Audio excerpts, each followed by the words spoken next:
Sabe aquela sensação? De repente, do nada, o corpo todo entra em alerta máximo.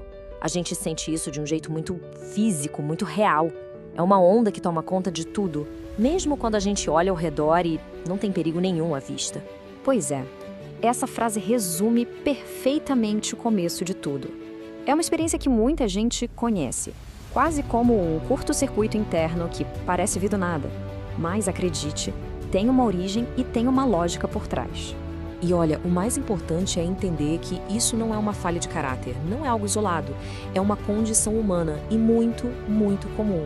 Ela não escolhe hora nem lugar, sabe? Ela simplesmente acontece, ok? Então vamos mergulhar nisso. Para a gente conseguir de fato entender como lidar com ela, primeiro a gente precisa responder por que nosso corpo dispara esse alarme tão intenso. Vamos juntos desvendar esse mecanismo. E aqui vem a primeira grande virada de chave no nosso entendimento.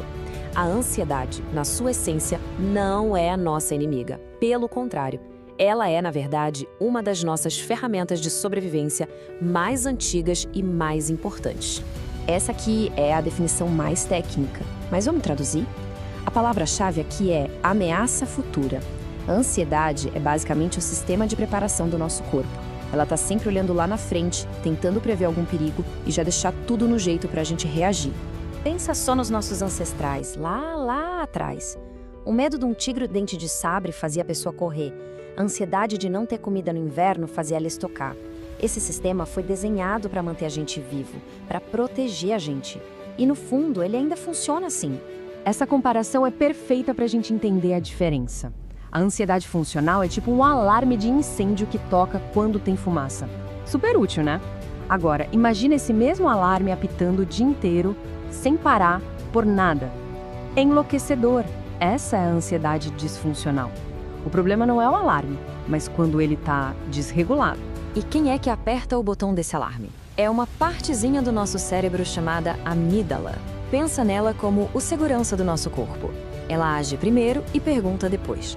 Para a amígdala, na dúvida, é melhor soar o alarme e garantir a segurança. Tá, mas e quando esse alarme primitivo dispara com força total, no volume máximo? Agora a gente vai entender a anatomia de uma crise de ansiedade, o ciclo completo de como ela se manifesta no corpo e na nossa mente. Uma crise raramente surge do zero. Ela tem um antes, um durante e um depois. E entender essas 3 fases é o primeiro passo para a gente começar a desmontar o poder que ela tem. Essa fase do antes é como ver o céu escurecendo antes de uma tempestade. É o estresse que vai acumulando, a preocupação que não desliga, a tensão nos ombros. O corpo já fica em estado de alerta, super vigilante, só esperando o gatilho que vai fazer tudo transbordar. E aí a crise vem. O alarme da amígdala soa com tudo e o corpo entra instantaneamente no modo sobrevivência. É uma resposta fisiológica poderosíssima, programada para a gente enfrentar um perigo de vida ou morte. Aí começa a cascata de reações. O corpo treme, é adrenalina pura, preparando os músculos para uma ação imediata. A gente começa a suar, uma tentativa do corpo de se resfriar para uma luta ou uma fuga, que na verdade não vai acontecer. A respiração fica ofegante, bem curta, e isso pode causar tontura, uma sensação de estar fora da realidade. E claro, o coração parece que vai sair pela boca. Ele dispara para bombear mais sangue para os músculos. É o corpo se preparando para a guerra. E o pior é que, enquanto o corpo está nessa loucura, a mente olha para tudo isso e interpreta da pior forma possível. Estou tendo um infarto, vou enlouquecer, vou morrer agora. Um pensamento alimenta a sensação física, que alimenta o pensamento. É um ciclo vicioso terrível.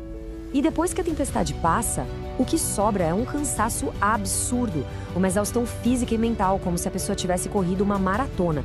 E muitas vezes, junto com isso, vem um sentimento de culpa, de vergonha, como se fosse uma fraqueza não ter conseguido controlar. E aqui a gente entra na consequência talvez mais cruel de uma crise. Não é só a crise em si, mas o fantasma que ela deixa para trás. O medo de que aconteça de novo. Esse medo de sentir medo de novo, ele é paralisante. A pessoa começa a evitar lugares, a evitar situações. Ah, não vou no cinema porque da última vez passei mal lá. E sem perceber, o mundo vai encolhendo. A vida passa a ser governada pelo medo. E aí fica a pergunta, né? Quando é que esse mecanismo que foi criado para nos proteger se transforma numa prisão? Qual é o ponto em que a gente precisa admitir que buscar ajuda não é mais uma opção, e sim uma necessidade para a gente retomar as rédeas da vida? Mas, e essa é a parte mais importante, tem saída. Sempre tem. Esse ciclo pode sim ser quebrado. Agora a gente fala sobre reconstrução, sobre cuidado e principalmente sobre esperança. O objetivo do tratamento não é eliminar a ansiedade para sempre. Lembre-se, ela é importante. A meta é recalibrar o alarme, é mudar a nossa relação com ela.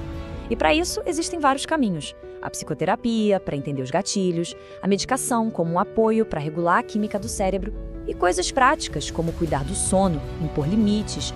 Tudo isso nos fortalece. E para fechar, fica a ideia mais poderosa de todas. Ansiedade é algo que se sente, não algo que se é. Às vezes ela parece que nos define, que vira nossa identidade.